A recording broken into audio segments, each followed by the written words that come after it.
I don't think the best of humanity has ever been produced from comfort zones. In the first place, I'd like to take some things from the ground norm of the country before I delve into certain levels of today's nitty-gritty. I go to section 40 of Nigeria's constitution that I dislike very much. I dislike the constitution because it's been pummeled back and forth, but we have not actually agreed to it because it's a book of disaffection for the country. So I want to use that same constitution to begin the journey that I have with us this beautiful day. Section 70 of the constitution tells us, section 40, I beg your pardon, is where you have things associated with political rights and association.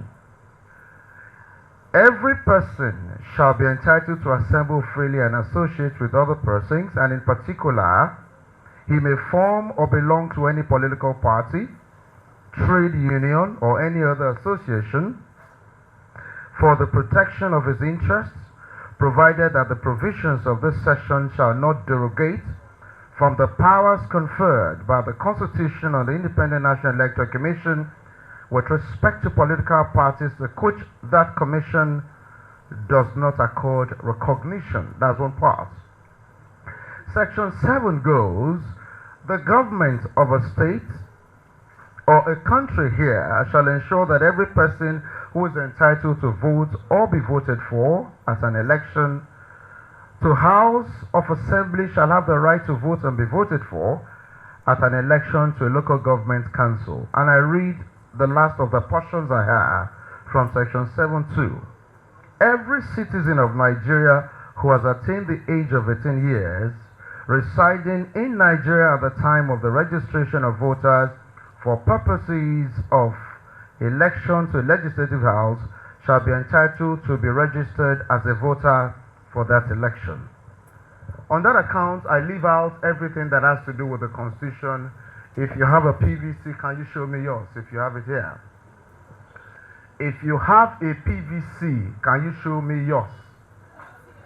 If you've registered to get a PVC, can you say, yes, I have? If you have received notification to get your PVC, say, yes, I have. That voice is low.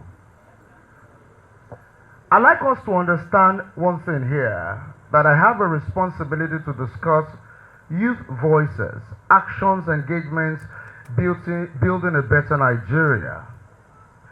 Now, there is a demography for youthhood, as it were, which is from the ages of 18 to 35. We have a national youth policy. We have the one that is associated with what the United Nations has allowed us to make use of. So, if you're talking about the western part of Africa, the central part of Africa, and virtually all developed societies of Africa, we are using the 18 to 35-year-old demography as youth, but your minister of national, the minister at the federal level for youth and sports, Mr. Sunday Dare, is 55 years. So if the country says that as a youth, you should have somebody within the ages of 18 and 35, but the person who is your minister is 55, that is the first confusion of the rule books and the person who occupies an office. Are we getting it? Too many contradictions are here, and I think it's important we begin to identify this particular confusion so that we know which is suitable according to law. I ask a question again. Is anybody ready to die here? I put my hand on one. You see, it is difficult for people who are not ready to die, to their pride, to throwing dustbin in gutters and on the way, stop driving one way, stop disregarding law officers, stop misbehaving to impact the society. It is difficult for people who are not ready to die, to not participating in the elective process of the country, to want that country to change. So when we talk about a country moving forward, it all begins with us. For instance, the announcement for this program has been on 1,001 times over, and I was expecting to have an overflow. If a Davido were to come here, a Burna Boy were to come here, we won't be able to park our cars here. It means, therefore, that lots of people make a noise, but only very few are interested in the change that will impact us better. And that is why the people who control the destinies of a nation that has been adjudged the most populous in Africa and in the entire human race as the most populous black nation are people that are not really those who should occupy those offices. And I must tell you, you have to be interested in what actually affects or impacts us as a people. So I'll use certain narratives for us to have this conversation this morning. Because if you are not ready to die to those things you think you know, you definitely are not ready to have this country changed. I continue to tell those who listen to me that I'm a die-hard Nigerian. Maybe it is because of the mold that I am of. My father had once lived for a brief period, God bless his soul, is no more. At some point in the old Gongola state that is now Adamawa, I served in the north. I lived for a while in the north. I still have friends from different parts of this country. I've traveled to a lot of places in this country and of course outside, but this is a Nigerian matter. But I'm saying here, many people who want this country to burn, they've never left Lagos since they were born.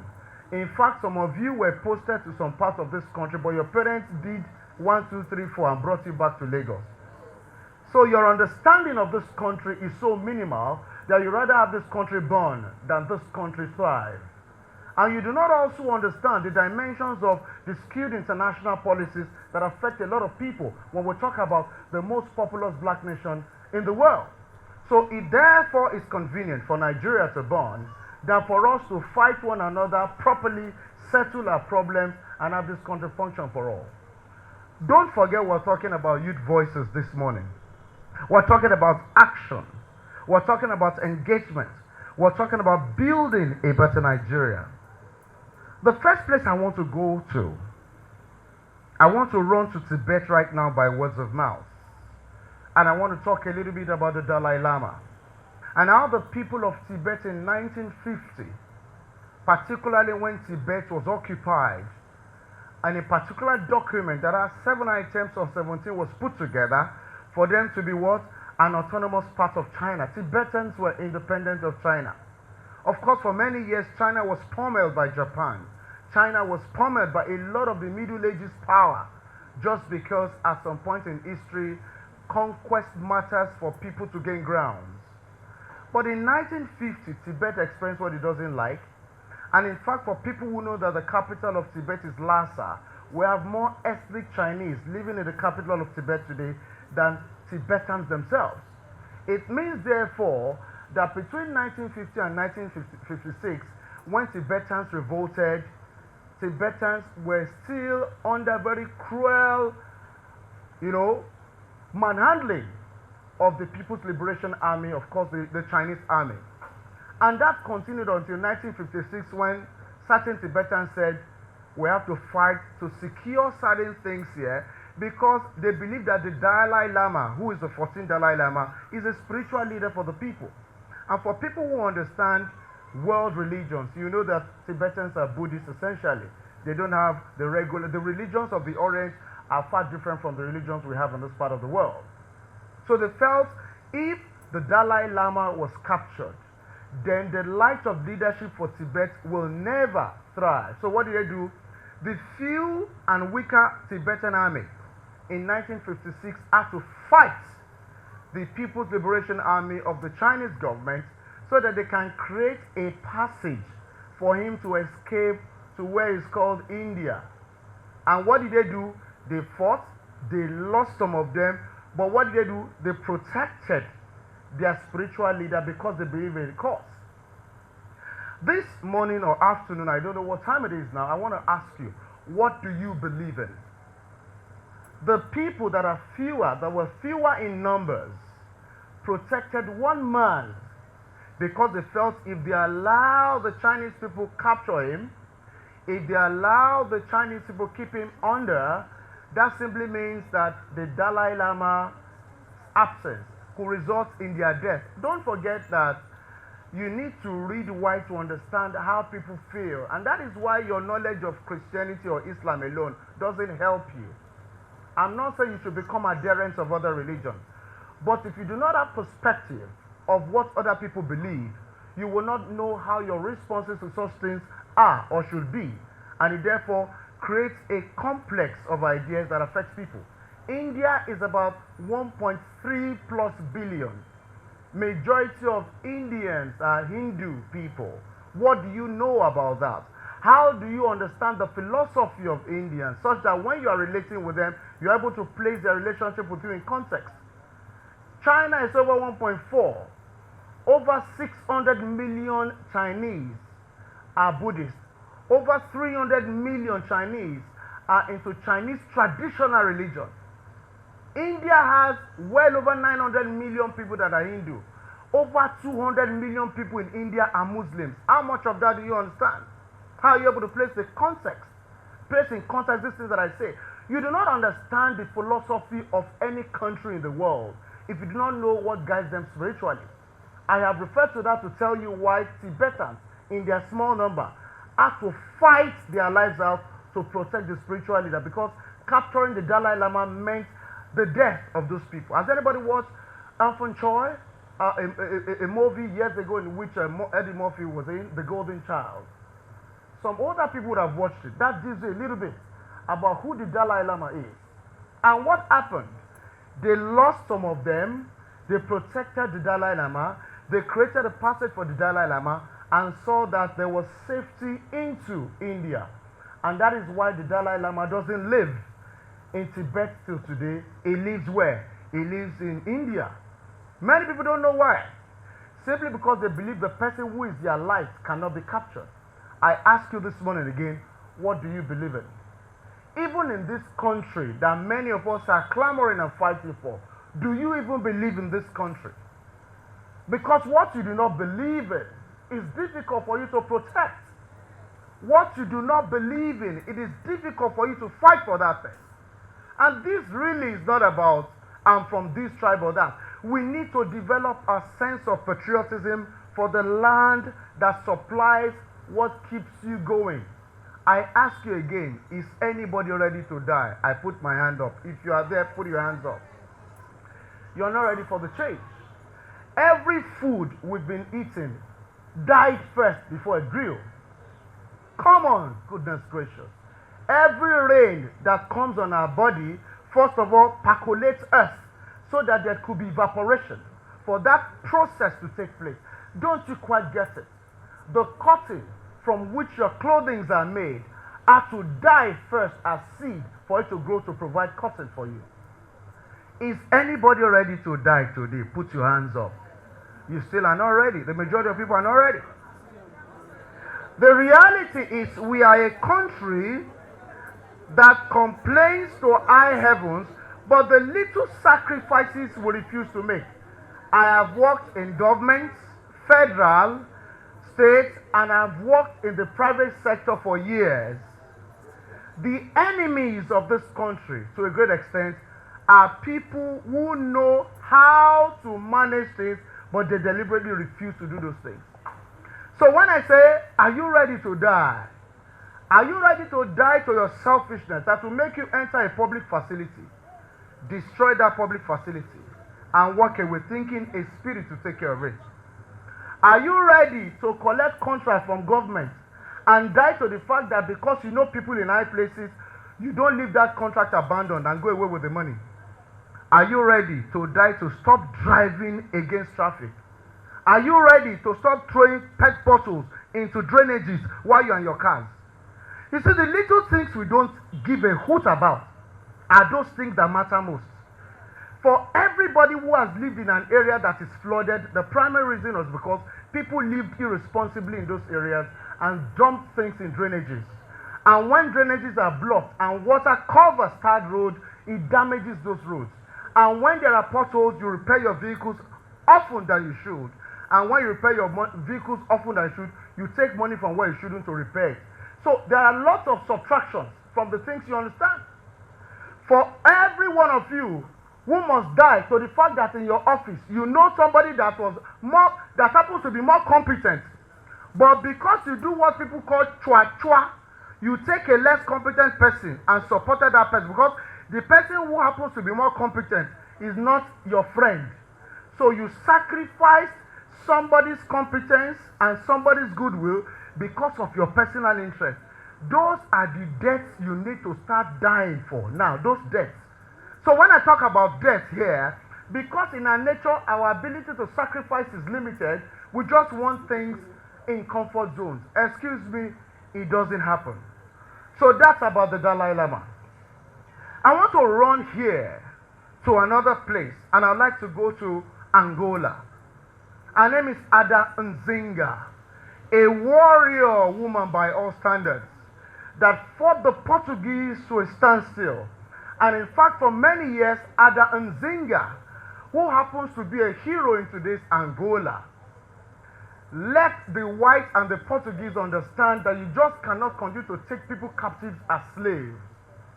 For many years, she was seen and considered as barbaric. If you did a documentation of European history, just because a woman dared to stand up against the people that were holding her own as colonists. Her father was a king. She took over from her brother. Her sister succeeded her. Ada Nzinga remained a woman in Angolan history that is revered the same way we revere some persons who are nationalists. So in the 17th century, she reigned so large that up to this moment, the Europeans had nothing but to change their narratives about her because of what she stood for. At a point, she led an army, a woman here. So that is why when they tell you some history that you don't quite understand, that is when the American civilization that is just over 200 years old gives you certain templates about feminism and wants everybody to make it a generic idea of who the world is. Adeni Ikun is not one of them. We should understand what our histories are as Africans, what our women have always done before now. So we do not subject ourselves to sudden diktats of people who do not even understand our history, let alone read enough of our history to understand the glories of the past that has actually come into the present. So for Ada Nzinga here, many people wouldn't teach you about Ada Nzinga. They rather teach you about the First World War, teach you about the Second World War, teach you about the Prussian War, teach you about certain wars that did not happen on the African continent because the narration doesn't favor them. And if you do not know your history, you cannot appreciate it enough to protect it. And do not forget that for many years, colonialism has always had a structure. Keep them subservient. Make them see less of themselves, to see more of us. The more they see of us, the better they appreciate us. Tell me how many European countries want another European country to be kept in bondage, but they will recommend an 80-year-old for you as president, but will keep a 45-year-old as their president. If I'm communicating, give me a snap there, please. Ada Nzinga is revered so much that as I speak, Spain, Portugal still don't want to talk about her because she dealt ruthlessly with them while she led that army. I go to the third man. Don't forget the death of Ada Nzinga was to say that if I die, I die, but I'll lead an army and protect my people. I ask you again, what are your values? What can you live for? What can you protect yourself for? I've been called by Boko Haram twice from Chad Republic. I've been spoken to against by some people in government. They have actually threatened to remove certain opportunities from me. Some of those things I don't tell my wife because at least I want us to sleep at night in peace. If you are not, yes, of course, I don't bring some of those troubles to her. But the reality is, if you are not able to keep your neck outside, and make sure that as you are putting your neck outside, you don't go to ask for house rent and tuition from them at night. Because once you start eating from that table, it becomes difficult for you to talk. Some of you have your parents in government. It's not a crime to be in government, but it's a crime for you to want to condemn what you are part of. Secretly, they will not spare you. And that is why the threat comes. But some of us have decided to choose the path of death, not death in the physical sense. To have chosen that path that is not so easy, that is not so popular. Because after all said and done, what is going to be your mark on this earth? I'm not coming here to tell you about Christianity and Islam. Everybody here has a purpose of being born into this world, being born into this country at this point in time in history. And it is interesting to say that the demography that can do that which will transform this country, the demography is here today. The young people that are full of energies must understand what their priorities are and try as much as possible to understand that there are processes to making things happen. So while you are doing the agitations, you are learning the ropes. You are interested in the kind of steps that will take you to where you can help to work, to shape things and make it work. Young people like you killed somebody in Sokoto, and the same young people like you still came on Twitter to start threatening that they will not vote for Atiku Abubakar. And I've not seen such voice from across this country as Nigerian youth speaking against the killing of a human being. Let me tell you this very clearly this morning. No matter what your religion is, every religion has a context of its origin. And the concept of origin must be critically looked at, so that as we look at those, we begin to look at those things that are inhuman. When every one of us was born, we were born into this world naked, no religion. We were indoctrinated into religion. Perhaps people of thought believe religion will connect us to our Creator, which is not bad. But what are those things that inner man tells you is destructive? How do you kill a young woman who tells you don't post religious things on a school page? And you messed her up. And somebody aspiring to be your president condemned it. And when they threatened that same person for a vote, the person deleted it. And some of you will still go back and vote for that person. That is suicidal. That is suicidal. I'm going to talk about another man here because it's important I tell you about people.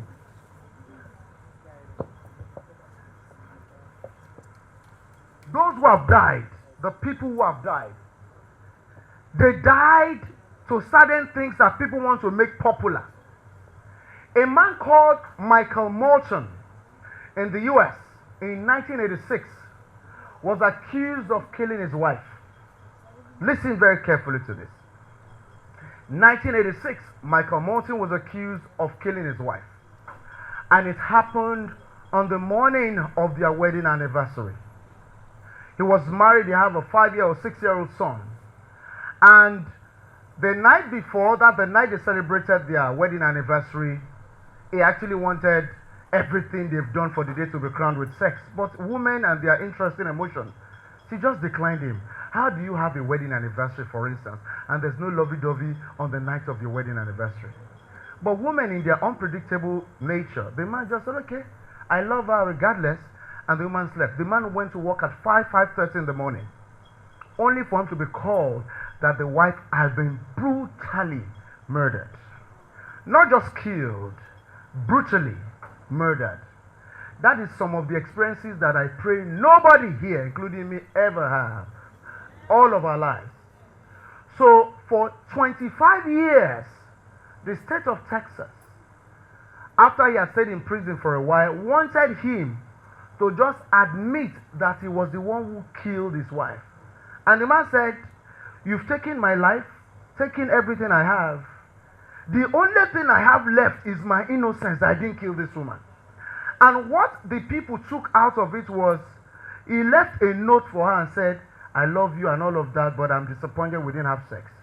And the police held on to that your disappointment of not having sex with your wife happened to be the reason why you killed her. Listen, even US, they do mistakes. Some of us know how they be.